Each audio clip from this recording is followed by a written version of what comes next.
नमस्कार चैनल पर आपका हार्दिक स्वागत है। आज हम बात कर रहे हैं कि ये देश 7 अक्टूबर 1556 से लगातार हिंदू राष्ट्र चला आता है। 7 अक्टूबर 1556 को सम्राट हेमचंद्र विक्रमादित्य ने अकबर की सेनाओं को दिल्ली, आगरा, यूपी सब जगह से परास्त करके और वो सम्राट बने। 7 अक्टूबर 1556 को सभी अफगानों ने, सभी सेना नायकों ने, सब ने दिल्ली के पुराना किला में उनको सम्राट घोषित किया और उन्होंने सम्राट घोषित होते ही हिंदू पदवी, जो विक्रमादित्य की पदवी है, वो पदवी धारण की, देश को हिंदू राष्ट्र घोषित किया और अपने सिक्के चलाए और देश के सम्राट बने। आपको याद दिला दें कि हुमायूं की मृत्यु 27 जनवरी 1556 को हो गई थी और अकबर 11 फरवरी 1556 को इस देश के सम्राट बने थे। तो उसके बाद उन्होंने, वो बंगाल में थे, हुमायूं जब दोबारा घुस गए थे 1555 के अंदर, तो सम्राट हेमचंद्र विक्रमादित्य हेमचंद्र जी उस समय सेनापति और प्रधानमंत्री थे आदिल शाह के, और वो बंगाल के अंदर विद्रोहियों को दबाने में उन्होंने 1555 के अंदर सूबेदार मोहम्मद को हराया था और बंगाल पर अपना अधिकार किया हुआ था। वो बंगाल के युद्धों के अंदर जीतने में लगे हुए थे। इसलिए हुमायूं जो 1539 के अंदर शेर शाह सूरी से परास्त होकर के भाग गए थे, वो दोबारा 1555 के अंदर जब हेमचंद्र जी वहां बंगाल के अंदर व्यस्त थे, तो पीछे से दिल्ली के अंदर आकर के बैठ गए थे। ये जानकारी। तो 11 फरवरी 1556 को जब अकबर इस देश के सम्राट बन गए थे, तो उसके बाद उन्होंने बंगाल से वो चले और उन्होंने जगह जगह उनकी सेनाओं को परास्त करते हुए 7 अक्टूबर 1556 को देश में पूर्ण अपना हिंदू राज्य स्थापित कर लिया था और सम्राट बन गए थे। उनके बारे में मैं आपको बता रहा हूं कि उनका जन्म राजस्थान के अलवर जिले से माचेड़ी गांव, जो अलवर से लगभग 30 किलोमीटर की दूरी पर है, वहां पर हुआ था और ये 1501 की बात है। 1516 के अंदर राय पूर्णदास जी उनके पिताजी थे, जो पुरोहित का काम करते थे। वो भार्गव थे और पुरोहित का काम करते थे और इसके बाद वो रेवाड़ी के अंदर स्थापित हो गए थे। उन दिनों रेवाड़ी अच्छा व्यापार का केंद्र था और यहाँ पर आकर के उन्होंने सौरे का काम किया और शेर शाह सूरी जब तैयारी कर रहे थे, तो उनके साथ संलग्न होकर के उन्होंने शेर शाह सूरी की सेनाओं को सौरे की सप्लाई यहाँ से की। तोपें गलाने का काम भी उन्होंने यहाँ पर किया। तो 1539 के अंदर आकर के चौसा के युद्ध में शेर शाह सूरी ने हुमायूं को परास्त कर दिया था और हुमायूं को भगा दिया था, वो बाहर निकल गए थे। तो हुमायूं, मैं आपको ये और बताना चाहूंगा कि हुमायूं का, शेर शाह सूरी का जन्म स्थान भी नारनौल से कोई 15 किलोमीटर शिमला नाम के एक गांव से है और पहले से इन परिवारों का आपसी रिश्ता था। तो जब शेर शाह सूरी उस देश के सम्राट बने, तो उनके साथ इन्होंने काम शुरू किया 1540 के अंदर। 1545 के अंदर आके उनके पुत्र इस्लाम शाह देश के सम्राट बने। 1545 के अंदर शेर शाह सूरी जी का स्वर्गवास हो गया और इस्लाम शाह देश के शासक बने, सम्राट बने और उनके साथ इन्होंने बाजार के अधीक्षक के रूप में और बाजार के प्रमुख के रूप में, सुरक्षा प्रमुख के रूप में ये दायित्व प्रारंभ में संभाले और फिर धीरे धीरे बढ़ोतरी की उनकी योग्यता के कारण वो बढ़ते चले गए। 1553 में आकर के इस्लाम शाह का देहावसान हो गया और आदिल शाह देश के मुखिया बने, सम्राट बने। आदिल शाह एक बेहद आराम पसंद व्यक्ति थे, अय्याश व्यक्ति थे और किसी ग्वालियर के किले के अंदर वो रहते थे और उनका उससे कोई लेना देना है। 1553 के अंदर उन्होंने हेमचंद्र जी को सेनापति भी और प्रधान मुखिया जो है प्रधानमंत्री भी उनको बना दिया था। प्रधानमंत्री का और प्रधान सेनापति का दायित्व, दोनों के दोनों दायित्व 1553 से और 1556 तक ये हेमचंद्र जी के पास थे, जो रेवाड़ी के निवासी थे। उसके पश्चात सारा देश का शासन का काम, सारा व्यवस्थाएं हेमचंद्र जी ही करते थे।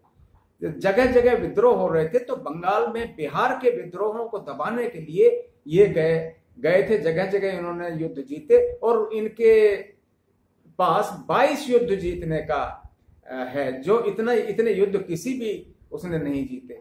बार बार ये जिक्र आता है कि अब्राहम लिंकन जो अमेरिका के राष्ट्रपति थे 1861 से 1865 तक वो राष्ट्रपति रहे, वो एक गरीब परिवार से थे और वो राष्ट्रपति बने। यहां तो इस देश में तो ये भी साधारण परिवार से थे और साधारण काम करते हुए, छोटा मोटा काम करते हुए अपनी काबिलियत से धीरे धीरे आगे बढ़े और देश के, इतने बड़े विशाल देश के ये सम्राट बने। तो इस हिसाब से आदिल शाह के कार्यकाल में इनके पास सेनापति का दायित्व भी था और प्रधानमंत्री का दायित्व भी इन्हीं के पास था और ये 3 साल तक देश के सर्वे सर्वा थे।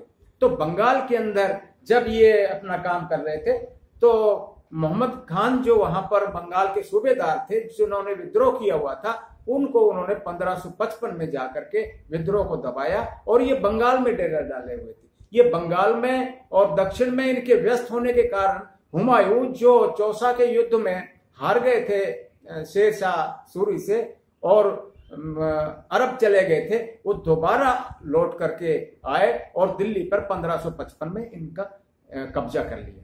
हुआ ये कि 27 जनवरी 1556 का हुमायूं की सीढ़ियों से गिरने से स्वर्गवास हो गया और उनको पता चला कि हेमचंद्र जी को, जो बंगाल में थे, वो अपनी बड़ी भारी सेना के साथ जो उन्होंने कब्जा कर लिया था, दिल्ली पर कब्जा करने के लिए बढ़े और उन्होंने मध्य प्रदेश, बिहार और उत्तर प्रदेश आदि, ग्वालियर आदि दूसरी जगह से परास्त करते हुए और उनकी सेनाओं को जो है प्रारंभ में, अक्टूबर के प्रारंभ में उन्होंने आगरा पर भी अपना कब्जा किया। आगरा से भी अकबर की सेनाएं हार गई और 5-4 अक्टूबर को दिल्ली में भी युद्ध हुए और उनमें भी अकबर की सारी सेनाएं हार गई और बैरम खां और अकबर वगैरह भाग करके उनकी सेनाएं वापस अरब जा रही थी। लेकिन पानीपत के वहां पर उन्होंने पड़ाव डाल लिया और ये हुआ। तो उसके बाद 7 अक्टूबर 1556 को दिल्ली के पुराना किला के अंदर उनका राज्याभिषेक हुआ और उनको सभी अफगानों ने देश का सम्राट घोषित किया। उन्होंने सम्राट बनते ही अपने सिक्के चलाए, अपना गांव को हत्या बंद कर दी और देश को हिंदू सम्राट, देश को हिंदू राष्ट्र घोषित किया। तब से लेकर के ये हिंदू राष्ट्र लगातार चला आ रहा है। इस्लामिक राज्य बाद में बेशक रहा हो, लेकिन ये देश कभी भी इस्लामिक नहीं बना था। 5 नवंबर 1556 को जब सेनाएं अकबर की भाग रही थी तो उन्होंने दोबारा एक चांस, उन्होंने सोचा कि वहां से तैयारी करके आएंगे, लेकिन बैरम खां के क्योंकि सेनापति थे, उन्होंने ये निर्णय लिया कि वो एक युद्ध और करें और वो पानीपत के अंदर उनकी सेनाएं, दिल्ली से जब सेनाएं गई तो उस समय सम्राट हेमचंद्र विक्रमादित्य ही सम्राट थे और उनके ही अगुवाई में पानीपत का दूसरा युद्ध लड़ा गया। लेकिन उसमें अकबर और बैरम खां उस युद्ध में भाग नहीं ले रहे थे। वो इतने भयभीत थे कि पानीपत से 7 किलोमीटर दूर सोदापुर गांव के अंदर उनका पड़ाव था और अकबर और बैरम खां दोनों युद्ध नहीं कर रहे थे, क्योंकि उन्हें पता था कि उन्हें भागना है और सेनाएं अकबर की परास्त हो रही थी। लेकिन दुर्भाग्य से एक तीर उनकी आंख में आकर के लगा। ये 5 नवंबर 1556 की बात है और उस तीर लगने से वो बेहोश हो गए और वो जीती हुई बाजी सम्राट हेमचंद्र विक्रमादित्य हार गए और परास्त हुए। और इस तरह से ये दूसरे पानीपत के युद्ध की बात है। उसके बाद चाहे अकबर, चाहे कोई भी मुगल शासक रहा हो, लेकिन उसने इस देश को इस्लामिक देश नहीं था। ये जहां भी वो जाते थे दोबारा हिंदू संस्कृति और लगातार बनी रही। और उसके बाद जो ये धर्मनिरपेक्ष या सेकुलर शब्द जो जोड़ा गया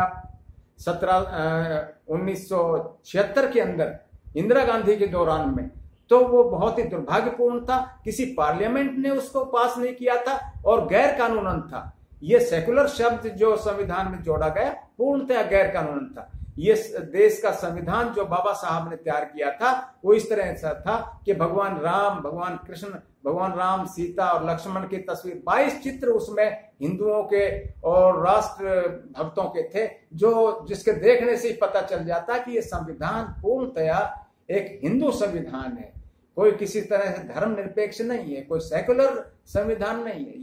ये उनका ये जोड़ना पूर्णतया गैर कानूनन था और ये नाजायज था। तो मेरा कहना है कि 7 अक्टूबर से ये देश हिंदू राष्ट्र चला आता है। इस चैनल के माध्यम से मैं एक और चीज आपको अवगत कराना चाहूंगा कि बंबई से आगे महाराज छत्रपति शिवाजी की बहुत बड़ी स्टैच्यू बन रही है, जिसपे 3700 करोड़ रुपया का खर्चा हो रहा है अरब सागर के अंदर, और बहुत बड़ी वो 212 मीटर ऊंची बनाई जा रही है। देश की सबसे ऊंची प्रतिमा बन रही है। सरदार वल्लभ भाई पटेल की भी प्रतिमा बनी देश में, गुजरात के अंदर, जिस पर 3000 करोड़ का खर्चा हुआ। दोस्तों, इस देश के ये सौभाग्य की बात है कि दोनों ही हमारे देश के महापुरुष रहे हैं, सरदार वल्लभ भाई पटेल भी, छत्रपति शिवाजी भी, उनकी बननी चाहिए। लेकिन मेरा ये कहना है कि इस देश के सबसे प्रमुख यदि कोई रहा है जो एक साधारण व्यक्ति से अपनी योग्यता के बल पर, तो वो रहे हैं सम्राट हेमचंद्र विक्रमादित्य, और जिन्होंने अकबर की सेनाओं को परास्त करके इस देश को हिंदू राष्ट्र घोषित किया था।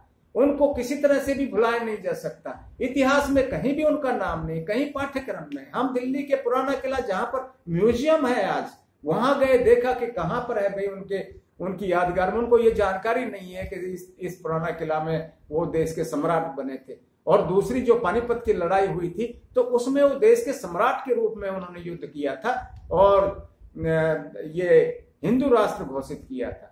तो उनके इन युद्धों को, 22 युद्धों को और वीरता को आप भुला नहीं सकते, नजरअंदाज नहीं कर सकते। इस देश में मैं सरकार से निवेदन करता हूं कि उनकी स्मृति को याद रखा जाए और उनका भी इतना ही सम्मान दिया जाए जितना कि महाराज छत्रपति शिवाजी और सरदार वल्लभ भाई पटेल जी को दिया गया है। उनको विस्मृत नहीं किया जाना चाहिए। मैं आपसे प्रार्थना करता हूं कि इन्हीं विषयों पर हमारे ये बातचीत चलती रहती है। इसी हमारे चैनल से आप जुड़े रहिए और इस चैनल को सब्सक्राइब, शेयर और लाइक कीजिए। धन्यवाद। दोबारा आपका धन्यवाद।